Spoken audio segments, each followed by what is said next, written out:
Good morning, day 10. So it was cold last night, but I think tonight might be the coldest if I have to sleep in the snow. My goal is not to get all the way to Summer Haven, but just on the outskirts, so tomorrow morning I can go in and have a breakfast or two.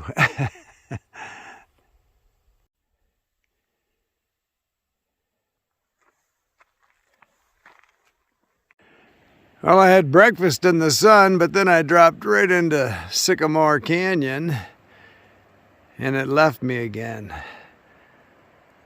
But I see it coming. Having my second breakfast on this trip. It's been one breakfast with your gloves on and one breakfast with your gloves off.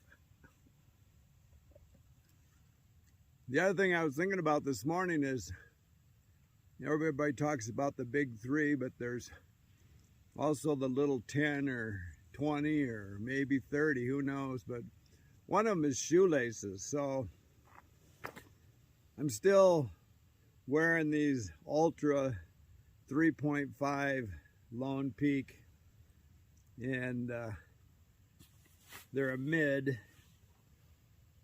And I used to be able to find at Walmart. Kmart's history, right? Walmart, these kind of twisted shoelaces, braided.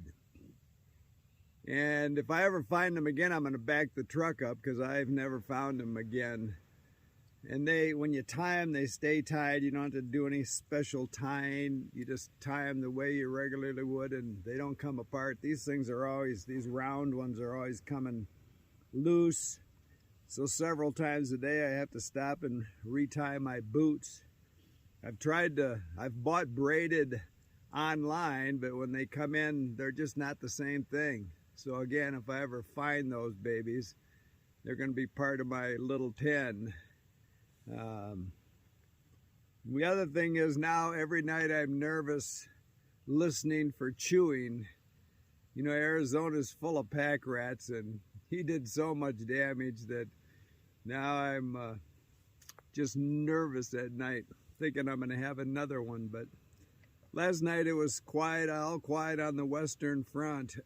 And wait until my wife hears that I'm thinking of tents again. She thinks I have a tent fetish. Not that I have a lot of them. If I don't like them, I sell them. I only have one. I always go back to my Hillyberg, but now I'm thinking having everything inside would be perfect. If I could, I should have taken sewing in high school, home ec. First of all, the cute girls were in home ec. And today I'd know how to sew. I'd make my own tent. I'd make my Hillyberg a single wall, all open inside, and that would be the perfect tent. I really like the Durston X-Mid, that. But on this trip so far, walking into the dark at night, there's been just about every spot I've slept in, maybe 3/4 of them, I wouldn't have fit that tent. And so I probably have to change my habits and my attitude about double-walled tents and go into a single wall, which I said I would never do, just to have all my gear inside and sleep a little more sound at night.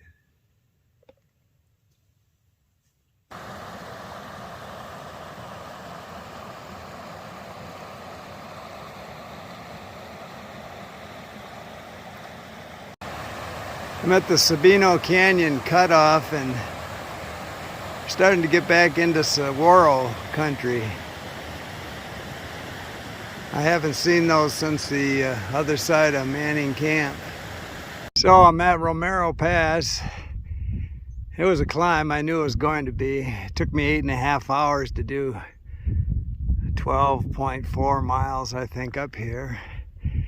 That snow way out there is where we were 2 nights ago, racing down that.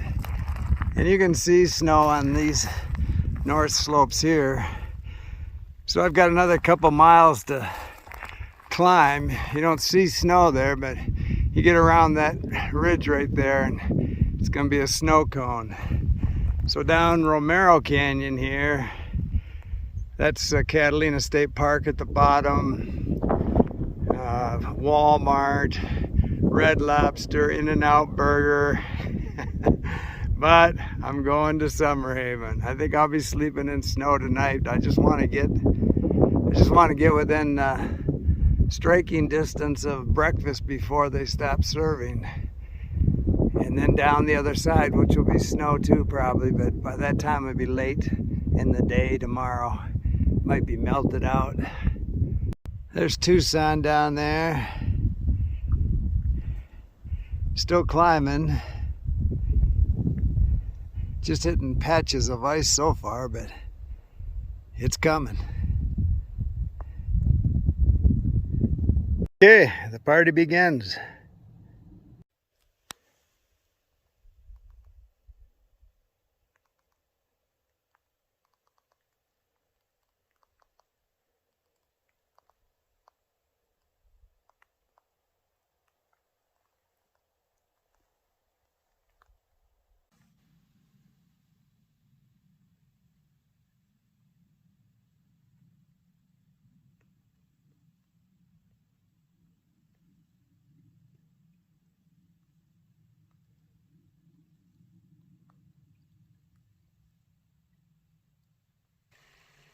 Okay, day 10 is almost a wrap.